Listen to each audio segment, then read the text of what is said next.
The Bible records in the book of Numbers chapter 13 verse 30 that Caleb then silenced the people before Moses, and he said, "We should go up and take possession of the land, for we are certainly able to do it."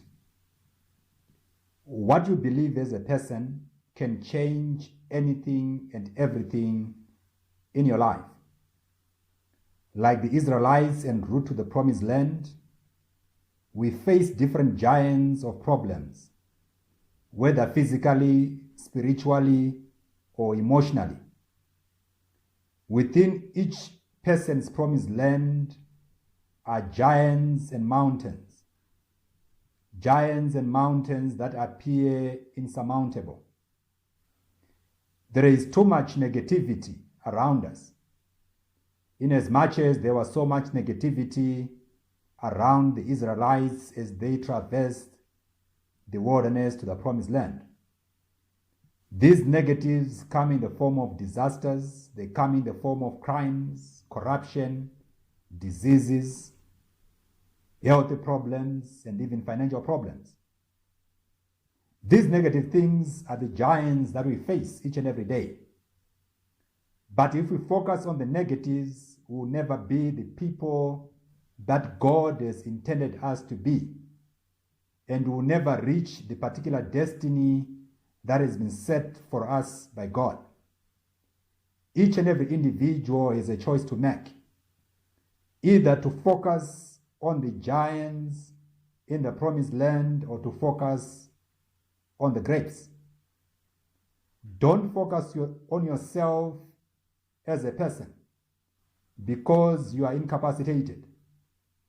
Focus instead on your Savior. Don't focus on the past. Focus on the promises of God. Don't focus on the descendants of Anak who inhabited the promised land. Pay attention instead on your destiny. The right focus makes the difference in the world. What you focus on will always expand, whether it is negative or positive. When the majority cow down and fail to appropriate the promises, there are those who choose to be different. Make a choice to be amongst the few who are of a different attitude and spirit. The ones with a positive attitude have faith and they have courage to go out in power to conquer that which lies before them. Caleb and Joshua, even though in the minority, urged the congregation to go forth and conquer. These two men's minds were set on great possibilities.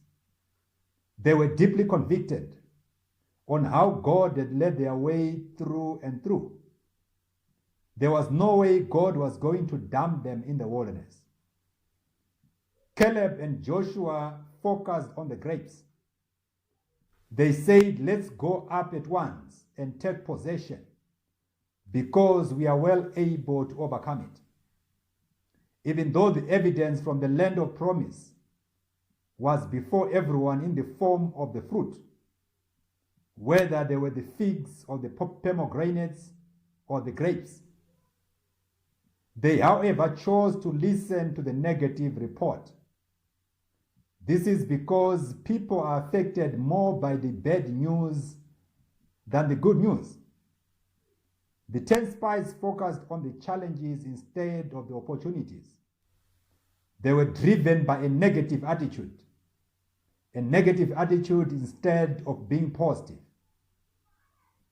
What you see is what you become, and what you believe is what manifests. Caleb and Joshua chose to focus on God and the promises, and that made all the difference at the end of it all. Do not let what you see scare you. Live by faith, not by sight. Make a declaration that you are well able, because God remains the same yesterday, today, and forever. The giants of life are bigger than us, but they are not bigger than our God.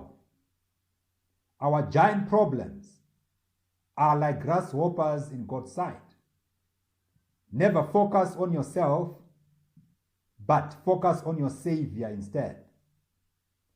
Caleb and Joshua had great boldness because they focused on their God and the promises. Never focus on the past. There is no future in the annals of history. Rather, focus on the promises of God, because you are well able. Never be bogged down in past defeats and failures. Do not even concentrate on past victories, but use them as inspiration to forge ahead. We never reach our destinies if we focus on the problems before us. Look at the good grapes that God has in store for us. Never concentrate on what you can't do. Look at the possibilities that lie ahead, because what lies ahead is exactly where our future is. Have the rightful mindset, knowing fully well that you are well able. If you think you can, you are indeed en route to your destiny. Be inspired by the words of the Apostle Paul when he wrote to the Philippians, and he said, "Finally, brothers and sisters, whatever is true, whatever is noble, whatever is right, whatever is pure, whatever is lovely, whatever is admirable, if anything is excellent or praiseworthy, think about these things." Remember, we are well able to conquer.